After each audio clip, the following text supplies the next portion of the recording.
भगवत गीता 12वां अध्याय आसान हिंदी भाषा में प्रस्तुत करता ज्ञानविला। 12वें अध्याय में एक और सर्वगुण परमेश्वर की उपासना और दूसरी ओर ब्रह्मा की उपासना, उस उपासना का फल, ईश्वर के प्रिय भक्तों का वर्णन, ईश्वर की भक्ति से परम गति का मिलना, इन सब के विषय में श्री भगवान बड़े ही सुंदर तरीके से बताते हैं। अर्जुन केशव से पूछते हैं, हे केशव, जो भक्त पूरी श्रद्धा और निष्ठा से तेरे व्यापक गुणमयी रूप की उपासना करते हैं और दूसरे उस अवयुक्त विनाशी निर्गुण ब्रह्मा की उपासना करते हैं, इन दोनों में योग में अधिक कौन उत्तम है? भगवान उत्तर देते हैं, पार्थ, जो लोग अपने मन को मेरे गुणमयी रूप में स्थिर करके पूरी श्रद्धा और निष्ठा से मेरी उपासना करते हैं, उन्हीं को मैं योग में सबसे उत्तम मानता हूँ। लेकिन जो लोग अपनी सभी इंद्रियों को अच्छी तरह अपने वश में करके मन और बुद्धि से भी परे उस सर्वव्यापी और सदा ही एक सा रहने वाले नित्य, अचल, निराकार, अविनाशी ब्रह्मा की निरंतर एक ही भाव से ध्यान करते हुए पूजा और उपासना करते हैं, वह सभी प्राणियों का कल्याण करने में आनंद अनुभव करते हुए, सब दशाओं और परिस्थितियों में समान चित रहते हुए बाकी अन्य लोगों की तरह ही मुझे को ही प्राप्त करते हैं। लेकिन जो अव्यक्त ब्रह्मा की उपासना में लगे रहते हैं, उनकी कठिनाइयां कहीं अधिक होती है, क्योंकि देहधारी प्राणियों द्वारा अव्यक्त का लक्ष्य प्राप्त करना बहुत ही कठिन है।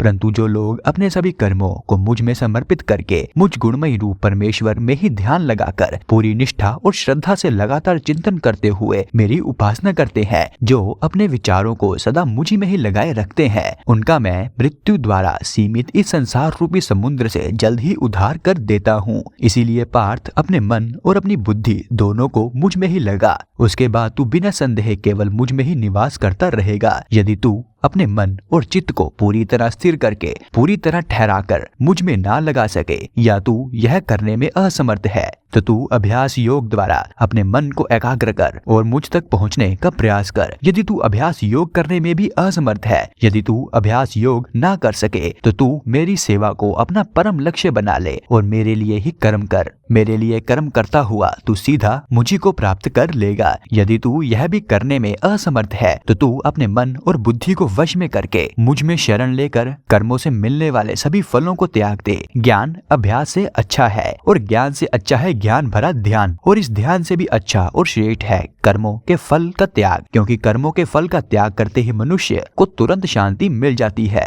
जो व्यक्ति किसी से द्वेष नहीं करता, जो बिना स्वार्थ सबसे प्रेम करता है, जो दयालु है, जिसमें अहंकार की भावना नहीं है, जो कि सुख और दुख दोनों में ही समान रहता है, जो धैर्यवान है, जो हमेशा ही संतुष्ट रहता है, जो अपने आप को मन और इंद्रियों सहित वश में रखता है, जो पक्के इरादे वाला है और जिसने अपना मन और अपनी बुद्धि को मुझ में पूरी तरह अर्पित कर दिया है, वह मेरा भक्त मुझे अत्यंत प्रिय है, जिससे किसी को दुख नहीं पहुंचता और जो किसी के दुख में विचलित भी नहीं होता, जो संसार से नहीं घबराता और जिससे संसार नहीं घबराता, जो आनंद, क्रोध, भय, ईर्ष्या, हर्ष और चिंता इन सब से रहित है, वैसे भक्त मुझे प्रिय है, जिसे किसी से कोई भी आशा नहीं है, जो भीतर और बाहर से भी शुद्ध है, जो कर्म में कुशल है, जो चिंता रहित है, जो दुखों से मुक्त है और जो कर्म के किसी भी फल के लिए कोई भी कोशिश नहीं करता, ऐसा भक्त मुझे बेहद ही प्रिय है, जो ना ही प्रसन्न होता है, ना ही दुख मनाता है, ना ही द्वेष करता है, ना इच्छा करता है, जिसने भले और बुरे दोनों प्रकार के कर्मों को त्याग दिया है और जो इस प्रकार मेरी भक्ति करता है, वह भक्त मुझे प्रिय है,